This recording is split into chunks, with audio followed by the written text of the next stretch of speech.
The alarms blared throughout the UES Defiant as red emergency lights flashed.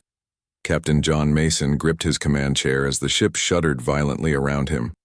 "Status report," he shouted over the noise.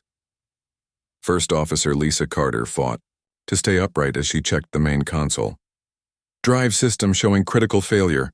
We're being pulled into some kind of spatial anomaly." The view screen showed a swirling vortex of blue and purple energy that seemed to be tearing at the very fabric of space. The experimental warship, pride of the human fleet with its revolutionary cloaking technology, was being dragged toward it, despite all efforts to break free. "Engineering, what's happening down there?" Mason called through the communication system. Chief Engineer Alan Wright's voice came back filled with static. "Captain, the drive isn't just malfunctioning, it's been tampered with. Someone rewired the control systems. We're locked on a specific course and I can't override it." Mason looked at Carter, whose face had gone pale. The Defiant was supposed to be on a routine test flight in a safe sector of human space. Now they were heading straight into an unknown spatial phenomenon with no way to control their ship.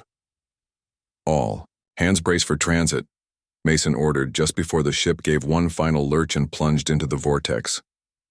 For several seconds, reality itself seemed to bend around them. The bridge crew felt like they were being pulled in all directions, at once their bodies tingling with strange energy. Then as suddenly as it began, it stopped. The Defiant emerged into normal space with a final shudder, before the emergency system stabilized the ship. "Damage report," Mason said, trying to keep his voice steady. "Engines at 20% capacity. Hull integrity holding, but the cloaking system is offline," Carter replied, scanning the readouts. "Communications damaged but functional. Weapons systems—" She paused, her eyes widening. "Sir, weapons are operational, but reserves are low." "Where are we?" Mason asked, dreading the answer. Science Officer Ramirez worked frantically at her station. "Sir, stellar cartography confirms we're in the Arcturus sector." She looked up, her face grim. "We're deep inside Arcturian Empire territory." A heavy silence fell over the bridge. The Arcturian Empire, the most powerful alien civilization humans had encountered, and one that had explicitly forbidden human vessels from entering their space under the peace accords of 2187. Violation meant potential war. "Show me outside." "View," Mason ordered. The view screen flickered to life, and what they saw made their blood run cold. The Defiant had emerged in the middle of what appeared to be a massive formation of Arcturian warships, dozens of them, arranged in ceremonial patterns. Their sleek, predator-like vessels with their distinctive purple energy signatures were unmistakable. "They're in formation," Carter said slowly. "We've dropped right into the middle of some kind of military parade." As they watched, the perfect formations of Arcturian ships began to break apart in what could only be described as panic. The elegant patterns dissolved as vessels scattered, then quickly began to regroup in attack formations. "They're surrounding us," Ramirez reported. "I count 37 warships all moving to containment positions." Mason took a deep breath. "Open a channel, all frequencies." Communications Officer Kelly Winters worked at her station. "Channel open, sir. They're already hailing us, multiple signals." "This is Captain John Mason of the United Earth ship Defiant," he said clearly. "Our appearance in your territory is accidental. We experienced a drive malfunction and were pulled through a spatial anomaly. We have no hostile intent. The main—" Screen changed to show an Arcturian bridge. Their ships were known for their dark, almost organic-looking interiors lit with purple bioluminescent light. In the center stood a tall, imposing figure with the elaborate armor and facial markings of a high-ranking commander. "I am Imperial High Commander Zex Thalor of the Arcturian Defense Fleet," the alien said in the distinctive, slightly echoing voice characteristic of their species. "Your presence here is a direct violation of the peace accords. Explain how a human warship penetrated our inner defense perimeter undetected." Mason kept his voice level. "As I said, Commander, this was not intentional. Our experimental drive system malfunctioned, or was sabotaged, sending us through a spatial anomaly. We are as surprised to be here as you are to see us." The Arcturians' 4 eyes narrowed, their vertical pupils contracting to thin lines. "Oh me," sign of suspicion in their species. A convenient explanation, human. Your ship appears in restricted space at this specific time, during the Emperor's Centennial Fleet Review, and you claim accident? Zexthaler's voice dropped to a dangerous tone. You will power down all systems immediately and prepare to be boarded for inspection. Any resistance will be met with immediate destruction. Mason signaled for the audio to be muted temporarily. Options? We can't outrun them with our engines damaged, Carter said quickly. And we're outnumbered nearly 40-1. I might be able to get the cloaking system back online, Wright suggested through the comm system. But it would take at least 30 minutes, and they'd detect the power surge as we activated it. Mason nodded grimly. Officer Winters, what's your assessment of their demeanor? Winters, who had studied Arcturian culture extensively, looked worried. They're frightened, sir. Arcturians value control and certainty above all else. A human warship appearing unexpectedly in their most secure territory during a ceremonial event represents a complete failure of their security protocols. They're responding with aggression because they're in shock. Mason unmuted the channel. Commander Zexthalor, we will comply with power reduction, but I cannot allow boarding without diplomatic authorization. I suggest a video conference to discuss this situation while we both contact our respective governments. The commander seemed to consider this for a moment. You have 1 hour to establish contact with your government. After that, we will take whatever measures we deem necessary to neutralize this threat. The screen went dark. Get me Earth Command, Mason ordered. And I want to know exactly how we ended up here. While Winters worked to establish a long-range communication link to Earth, First Officer Carter approached Mason, holding a datapad. Captain, I've been analyzing the drive malfunction, she said quietly. This wasn't random. The sabotage was sophisticated and targeted. Someone deliberately programmed these exact coordinates and timing for our arrival. Mason looked out at the ring of alien warships surrounding his vessel. You're telling me someone wanted us to appear here? Now? Why? I don't know, Carter admitted, but whoever did this wanted to create an incident between humans and the Arcturian Empire. The question is, who benefits from that? Mason nodded slowly, his mind racing through possibilities. Someone had just placed his ship and crew at the center of what could become an interstellar incident. And whoever it was, they had access to classified information about the Defiance experimental drive system. As the crew worked frantically around him, Mason stared at the view screen showing the imposing Arcturian vessels. The clock was ticking. News of the human warship's sudden appearance spread rapidly through the Arcturian Empire. Within hours, emergency broadcasts interrupted regular programming on every planet and space station in Imperial territory. The official message was clear. A human military vessel had violated the peace accords and infiltrated deep into the heart of the Empire during the Sacred Centennial Review. On board the UES Defiant, Captain Mason watched with growing concern as Arcturian news feeds showed crowds gathering in city centers across their worlds. The translator program converted their chanting, "Protect the Emperor and human deception." They're using us to whip up anti-human sentiment, Communications Officer Winters said. These broadcasts are calling our appearance an act of war. Mason nodded grimly. Any response from Earth Command yet? Still trying, sir. The Arcturians are jamming long-range communications. We can receive their broadcasts, but sending messages out of the system is nearly impossible. First Officer Carter approached with a datapad. Captain, I've compiled a list of ships in the Imperial formation. That large vessel at the center. It's the Emperor's personal flagship. They're saying we threatened the Emperor himself by appearing. Here.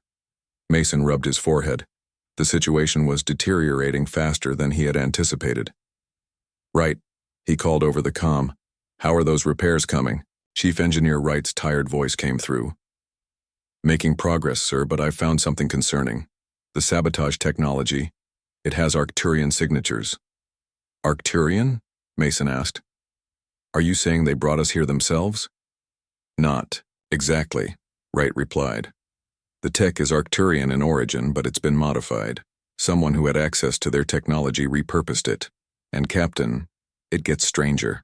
The sabotage device was receiving signals just before we made the jump.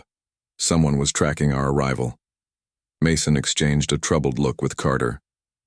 Keep working on those repairs. Priority 1 is getting communications back to Earth. A sudden alert sounded at tactical. Sir, Lieutenant Rodriguez reported. The Arcturians are moving. 3 destroyer-class vessels breaking formation. On the view screen, 3 sleek purple-hulled warships moved away from the containment circle and took up aggressive positions. They're powering weapons, Rodriguez said. Energy signatures indicate charging ion cannons. Yellow alert, Mason ordered. Raise shields but do not arm weapons. Officer Winters looked up from her console. Captain, we're being hailed by a different vessel, not the High Commander. On screen, Mason said. The view screen changed to show an Arcturian wearing the elaborate robes of a diplomat rather than military armor. The alien's skin was a lighter shade of blue than most, indicating advanced age. I am Imperial Diplomat. Vrelnax, the Arcturian said smoothly. I have been assigned to communicate with you while our military forces prepare for necessary action. This is Captain Mason. Your ships are taking aggressive positions, Diplomat. We've already stated our peaceful intentions. Vrelnax's 4 eyes blinked in the Arcturian equivalent of a dismissive gesture. Captain, you must understand the gravity of your situation. No alien vessel has ever penetrated this deep into Imperial space undetected. The penalty for such trespass is typically immediate destruction. We didn't penetrate your defenses, Mason insisted. We were brought here against our will. A claim convenient but difficult to verify, the diplomat replied. However, I have been instructed to inform you that several factions within our military believe your ship represents an advanced scout for a human invasion force. They advocate for your immediate destruction. Mason kept his expression neutral despite the threat. And what do you believe, Diplomat? Vrelnax leaned forward slightly. I believe in curiosity, Captain. Your appearance coincides too perfectly with the Emperor's Centennial Review, a ceremony that occurs only once every 100 years, when our Emperor personally inspects the Imperial fleet. The timing suggests purpose. Before Mason could respond, the ship rocked violently. Alarms blared. We're under attack, Rodriguez shouted. Energy weapon impact on our port shield. Did it come from those 3 ships? Mason demanded. Negative, Rodriguez replied, looking confused. It came from a smaller vessel, not part of the main Imperial fleet. They're firing again. The ship shook once more as another energy blast struck their shields. Return fire, Mason ordered. Targeted response only. Disable their weapons. The Defiant's advanced defensive systems locked onto the attacker, a small but heavily armed vessel that had emerged from behind one of the larger Imperial ships. A precise energy beam lanced out, striking the aggressor's weapon array. On screen, Diplomat Vrelnax looked genuinely surprised. Captain, that vessel is not acting on Imperial orders. It bears markings of the Crimson Talon faction, a radical military group. Your radicals just attacked an Earth vessel without provocation, Mason said firmly. We defended ourselves with minimal force. Indeed, the diplomat said, studying Mason with new interest. Your response was measured, most intriguing. A new alert sounded. Captain, Winters called out, I'm receiving a transmission from Earth. It's coming through but heavily degraded. On screen, Mason ordered. Admiral Peter Harris's face appeared, breaking up with static. Captain Mason, situation critical, diplomatic incident, not authorized, stay put, negotiators, being sent, under no circumstances engage. Repeat, do not engage. The transmission cut out abruptly. They're jamming us again, Winters said. Mason turned back to the Arcturian diplomat who was watching with obvious interest. As you can see, our presence here is not an authorized military action. Earth is sending negotiators. If they can arrive in time, Vrelnax said pointedly. Captain, I must inform you that intercepted communications from both our worlds suggest disturbing patterns. There appear to be elements within both our societies who would benefit from conflict between our species. Carter stepped forward.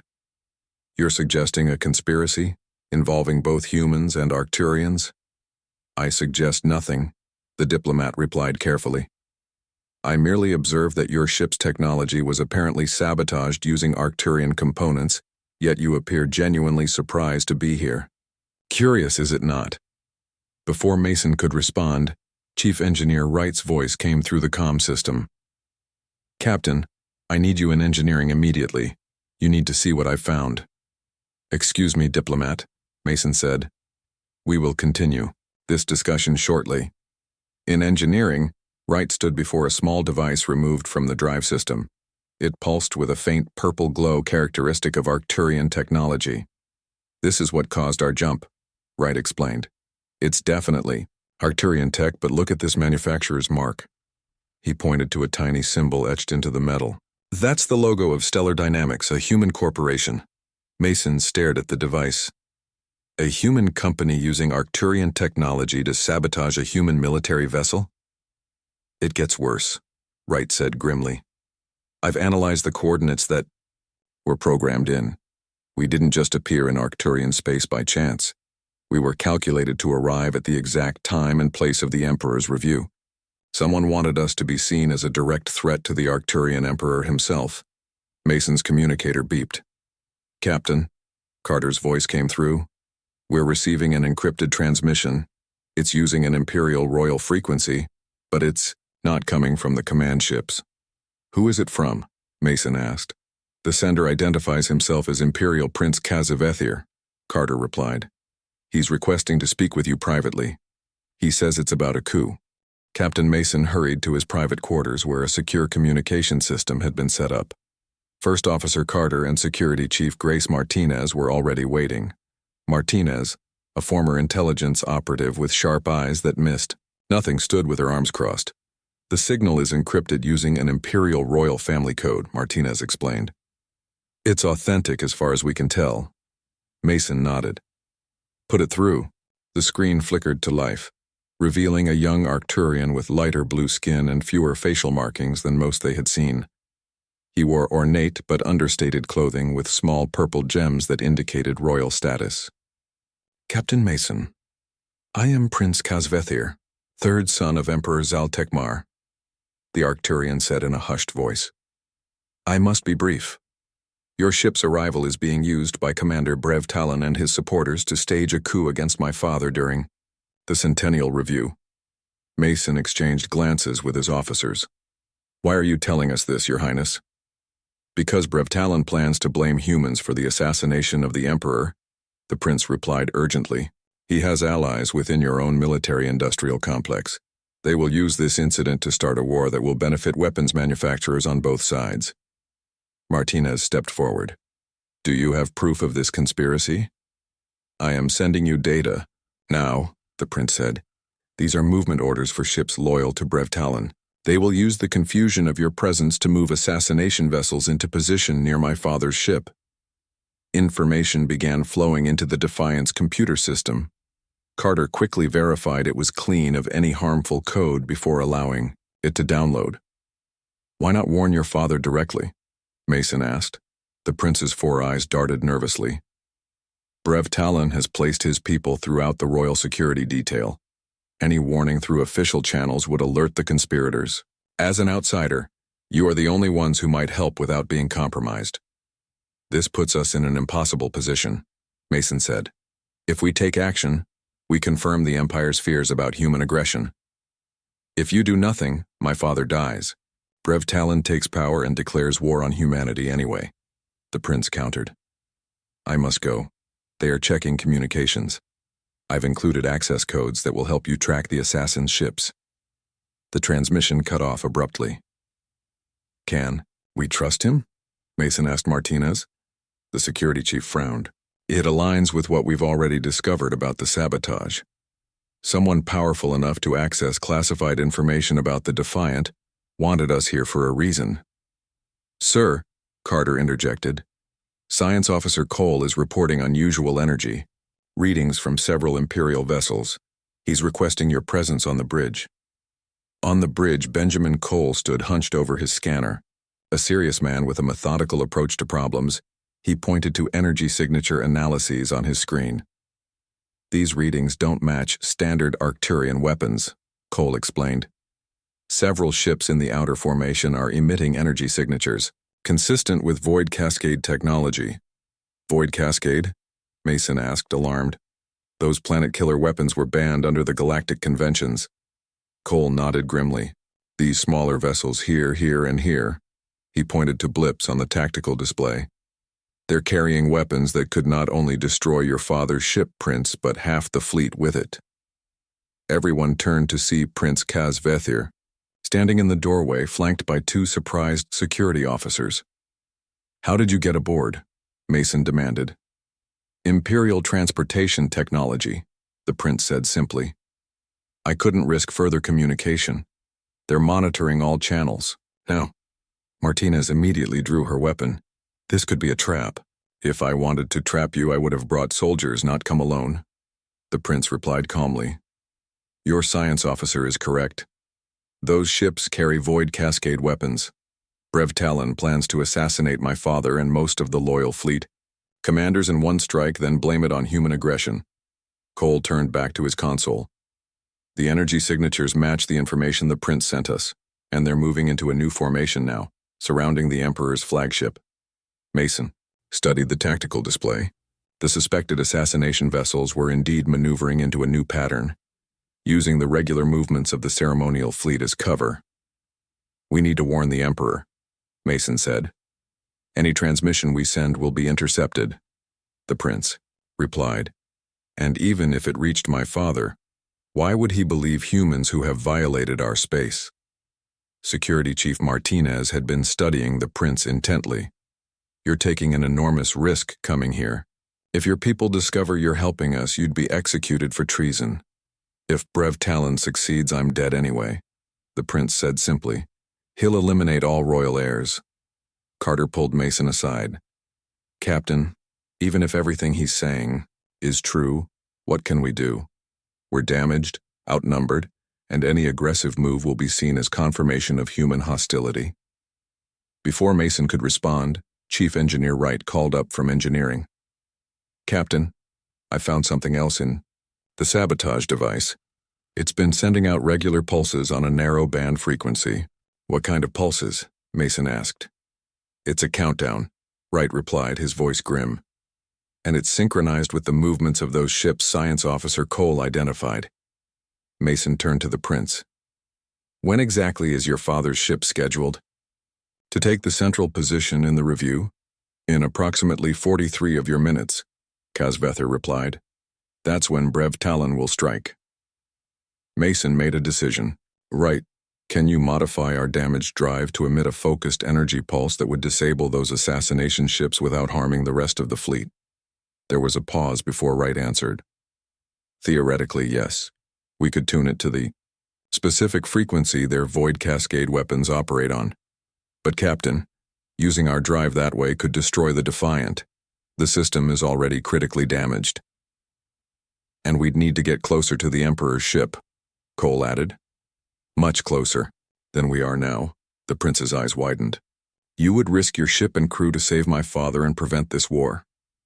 That's what we're considering, Mason replied. But we need more.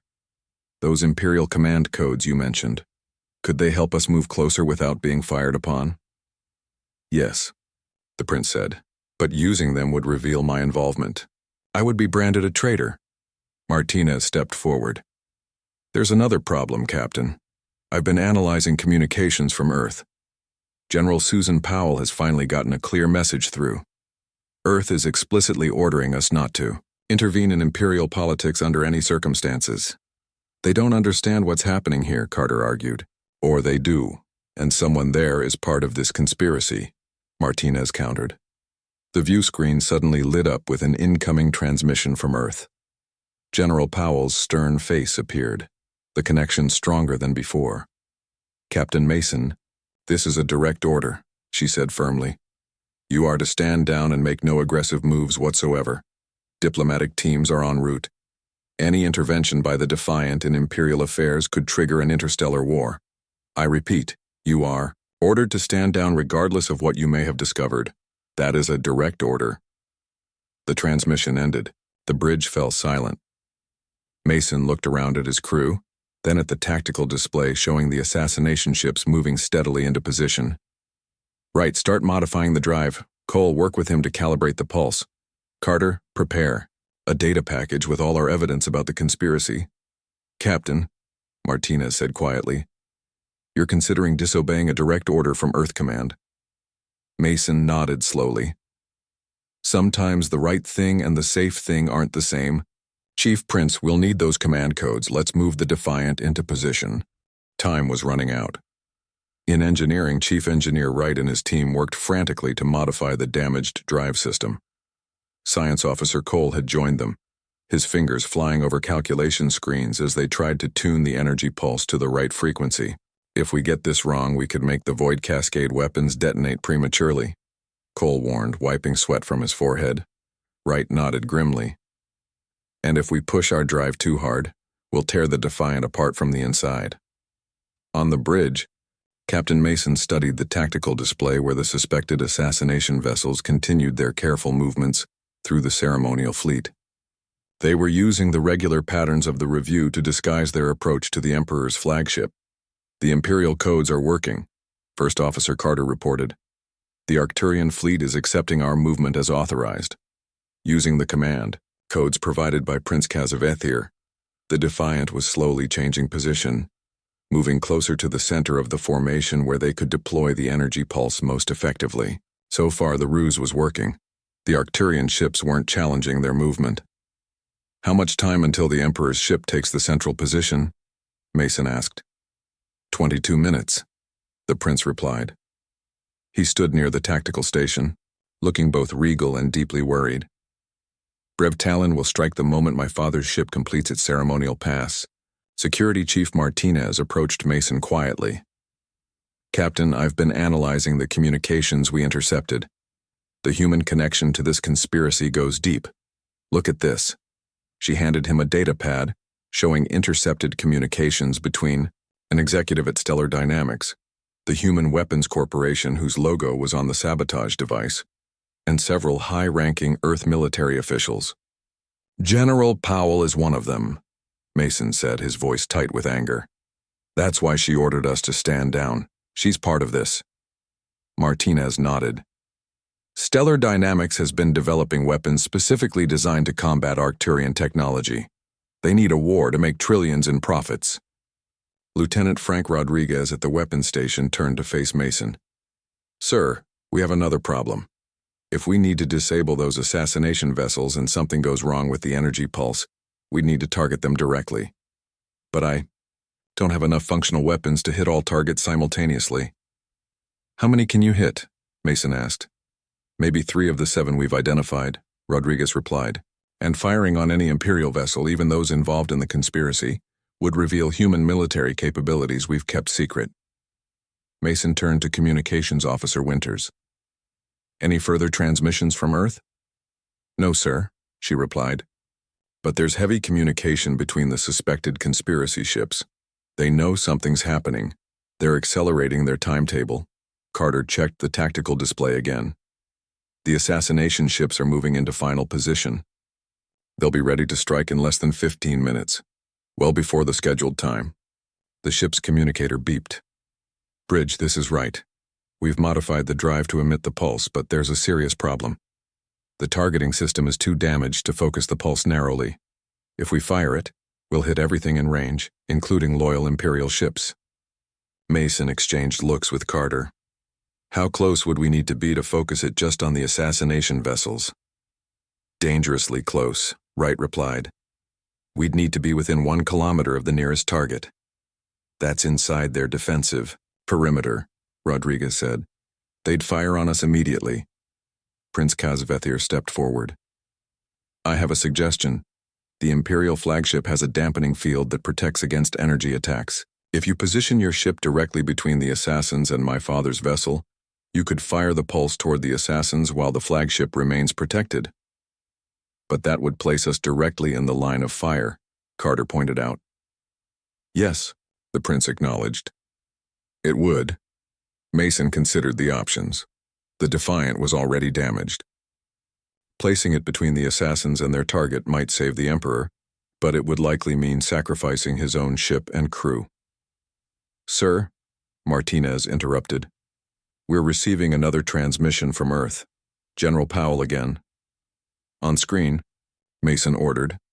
Powell's face appeared stern and commanding. "Captain Mason, our sensors indicate you're changing position within the Imperial fleet. This is in direct violation of my orders. You are to return to your original coordinates immediately and take no further action." "General," Mason replied calmly, "we have evidence that you're working with stellar dynamics to provoke a war with the Arcturian Empire. We know about the conspiracy to assassinate Emperor Zal Tekmar." Powell's expression didn't change. "Those are serious accusations, Captain. Accusations that sound like the desperate justifications of a rogue officer. Return to your coordinates now, or you will face court-martial upon your return, if you return." The transmission cut off abruptly. "She's warning the conspirators," Martinez said. "We're out of time." As if confirming her words, the tactical display lit up with new alerts. The assassination vessels were powering up their weapons systems. "They're accelerating their attack," Rodriguez reported. "Energy readings from the Void Cascade weapons are spiking." Mason made his decision. "Helm, move us between the assassins and the Emperor's flagship. Wright, prepare the pulse. Rodriguez, target any vessels we can't disable with the pulse." "Captain," Carter said quietly, "this is mutiny. We're disobeying direct orders." "No," Mason replied firmly. "This is preventing a war. The orders were illegal. They came from someone involved in the conspiracy." As the Defiant moved into position, an Imperial warship broke formation and moved to intercept them. "We're being hailed," Winters announced. "It's Imperial Guard Captain Jex Varoth, commander of the Emperor's personal security." The screen showed a heavily armored Arcturian with elaborate facial markings. "Human vessel, explain your movements." Immediately, Prince Kazvethir stepped into view of the communication system. "Captain Jex Varoth, this is Prince Kazvethir. Listen carefully. There is a coup attempt underway. Commander Brevtalen's forces are planning to assassinate my father during the review." The Imperial Guard captain's 4 eyes widened in shock. "Your Highness, what are you doing aboard a human ship?" "There's no time to explain," the prince said urgently. "Those vessels there," he pointed to the tactical display, "are carrying Void Cascade weapons. The humans are trying to help prevent the assassination." Jex Varoth hesitated, centuries of distrust warring with loyalty to the royal family. "Captain," Mason interjected, "scan those vessels for energy signatures matching Void Cascade technology. Verify what the prince is saying." Several tense seconds passed as the Imperial Guard performed the scans. "By the ancient stars," Jex Varoth finally said, "the prince speaks truth. Those are illegal weapons." "We're going to emit an energy pulse to disable them," Mason explained quickly. "But we need to be in position between them and the Emperor's ship." Jex Varoth studied Mason for a moment. "You would place your vessel in harm's way to protect our Emperor?" "Yes," Mason said simply. The Imperial Guard gave the Arcturian equivalent of a nod. "Proceed. I will provide cover for your movement." As Jex Varoth's ship moved alongside the Defiant, the first of the assassination vessels fired a warning shot across their bow. "They know we've discovered them," Rodriguez reported. "All assassination ships are now targeting us." "Get us into position," Mason ordered. "Right, stand by with the pulse. Everyone brace for impact." The Defiant surged forward, its damaged engines straining as enemy fire began to streak toward them. The human ship was racing against time, trying to reach position before the assassins could unleash their deadly weapons against the Emperor's flagship. The Defiant shuddered violently as enemy fire struck its shields. On the bridge, Captain Mason gripped his chair as the ship pushed forward, racing to reach the position between the assassins and the Emperor's flagship. "Shields at 40%. And falling," Rodriguez called out, his hands moving quickly over the weapons console. "Distance to target position?" Mason asked. 500 meters, Carter replied. "We'll be in optimal pulse range in 20 seconds. Through the view screen, Mason could see the Emperor's massive flagship, an impressive vessel with gleaming purple hull plates and ceremonial lights tracing patterns across its surface. Behind it, the assassination ships were closing in, their weapons glowing with deadly energy. "Right, status on the pulse?" Mason asked through the comm. "Ready, Captain," the chief engineer replied. "But I have to warn you, the drive system is barely holding together. Firing the pulse will likely cause a cascade failure. We may lose power to all systems." "Including life support?" Carter asked quietly. "Eventually. Yes." Wright confirmed. Mason nodded grimly. The stakes were clear. They might save the Emperor and prevent a war, but at the cost of the Defiant and possibly its crew. "We're in position," Carter announced. At that moment, Medical Officer Olivia Green's voice came urgently through the comm system. "Captain, I've detected something strange on our sensors. There are other ships out there, cloaked vessels not part of either fleet." "Can you identify them?" Mason asked. "No, sir, but they're moving into position around both fleets." Mason turned to Prince Kazvethir. "Could these be additional forces from Brevtalon?" The prince looked confused. "Our cloaking technology isn't this advanced. We can't detect these ships either." Mason made his decision. "We don't have time to investigate." "Right. Initiate the pulse now." In engineering, Wright took a deep breath and activated the modified drive system. The ship's lights dimmed as power was diverted to the experimental drive. A high-pitched whine filled the air as energy built up in the damaged system. "Energy levels reaching critical point," Wright reported. "Firing pulse in 3, 2, 1. The Defiant released a massive wave of energy targeted at the frequency of the Void Cascade weapons. The pulse spread outward in a focused cone toward the assassination vessels. As it struck the first ships, their weapon systems immediately went dark. One by one, the assassination vessels lost power, their deadly weapons disabled. But the cost was immediate. The Defiant's engines shut down as the overtaxed drive system failed catastrophically. Emergency lights came on as main power dropped across all decks. "Pulse successful," Wright reported, his voice strained.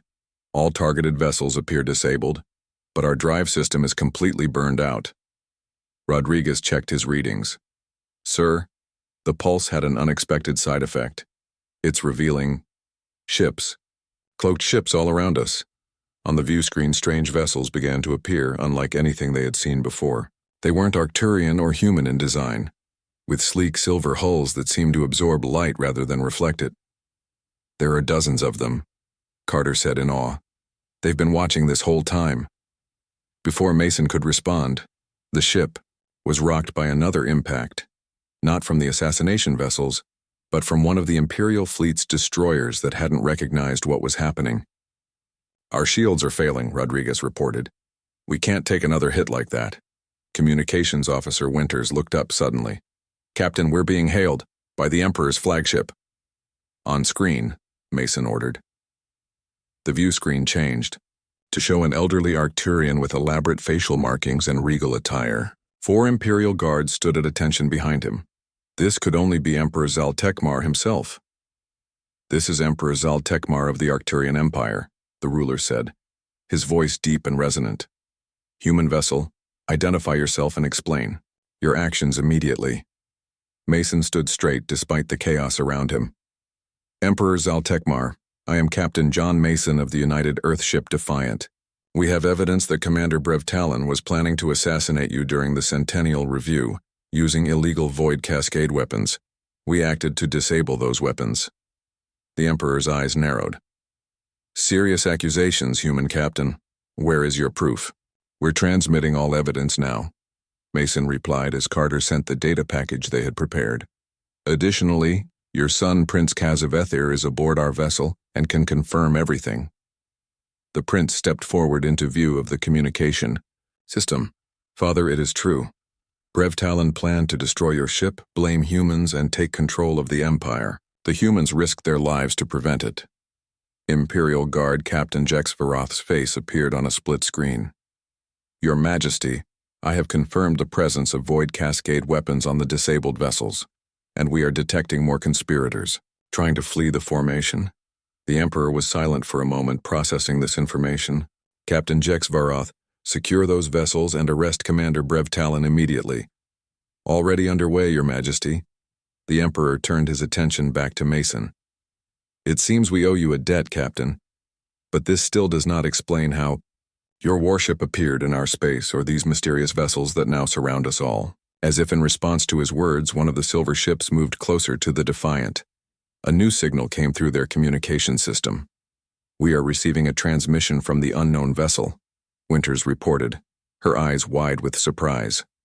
Put it through, Mason ordered.